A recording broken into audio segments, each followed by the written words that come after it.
জাতীয় দলের খেলা এলেই ইনজুরিতে পড়ে ব্রাজিলের ফুটবলাররা, অথচ ক্লাব ফুটবলে সবাই সুস্থ। এবারও ব্রাজিলের ম্যাচের ঠিক আগ মুহূর্তে ভিনিসিয়াস, অ্যালিসন, মিলিতাও, ব্রেমাররা জানিয়েছেন তারা খেলতে পারবেন না জাতীয় দলের জার্সিতে। ঠিক কী সমস্যা ব্রাজিলের ফুটবলারদের? 5 বারের বিশ্ব চ্যাম্পিয়ন ব্রাজিলের ফুটবলাররা এখন শুধুই ক্লাবের জন্য খেলে, জাতীয় দল নিয়ে তাদের চিন্তা নাই। এই কথা এখন স্বয়ং ব্রাজিল ভক্তরাই বলে। অবশ্য এমন কথা বলার যথেষ্ট কারণও আছে। ইউরোপিয়ান টপ 5 লিগের বড় বড় ক্লাবগুলোতেই ব্রাজিলিয়ানদের আধিপত্য। এবার ব্যালন ডি'অরের রেসেও সবচেয়ে এগিয়ে ব্রাজিলেরই ফুটবলার, অথচ সেই ব্রাজিল বিশ্বকাপ বাছাইয়ে 8 ম্যাচে মাত্র 3 বার পেয়েছে জয়ের দেখা।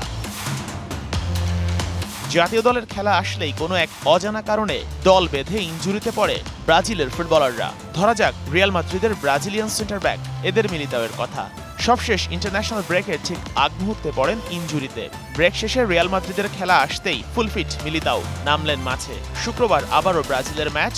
মিলিতাও জানিয়েছেন তার আবারও injury. All time Roma. Taste it, love it. খেলতে পারবেন না জাতীয় দলের হয়ে। ইউরোপিয়ান ফুটবলের বর্তমানে অন্যতম সেরা তারকা ভিনিসিয়াস জুনিয়র 6 অক্টোবর রিয়াল মাদ্রিদের হয়ে করলেন গোল। 11 অক্টোবর খেলা ব্রাজিলের। ভিনি জানিয়েছেন তিনি ইনজুরিতে খেলতে পারবেন না জাতীয় দলের জার্সিতে। আশা করা যাচ্ছে রিয়াল মাদ্রিদের ম্যাচ আসলেই এই ব্রাজিলিয়ান হয়ে যাবেন সুস্থ। হলুদ জার্সিতে মাঠে নামতে না পারলেও সাদায় নামবেন ক্লাব ফুটবলে। ভিনির একদিন আগে 5 অক্টোবর রাতেও ক্লাবের হয়ে ম্যাচ খেলেছেন লিভারপুলের ব্রাজিলিয়ান গোলরক্ষক অ্যালিসন বেকার। 6 দিনের ব্যবধানে জাতীয় দলের খেলা। লিভারপুলের হয়ে ইপিএল, চ্যাম্পিয়ন্স লিগ, ক্লাব বিশ্বকাপ, এফএ কাপ ও উয়েফা সুপার কাপ জেতা এই গোলরক্ষক জানিয়েছেন জাতীয় দলের হয়ে তার পক্ষে খেলা সম্ভব নয় ইনজুরির কারণে। শুধুই কি এরাই, ইউভেন্টাসের ক্যাপ্টেন সেন্টার ব্যাক ব্রেমেরও ব্রাজিলিয়ান।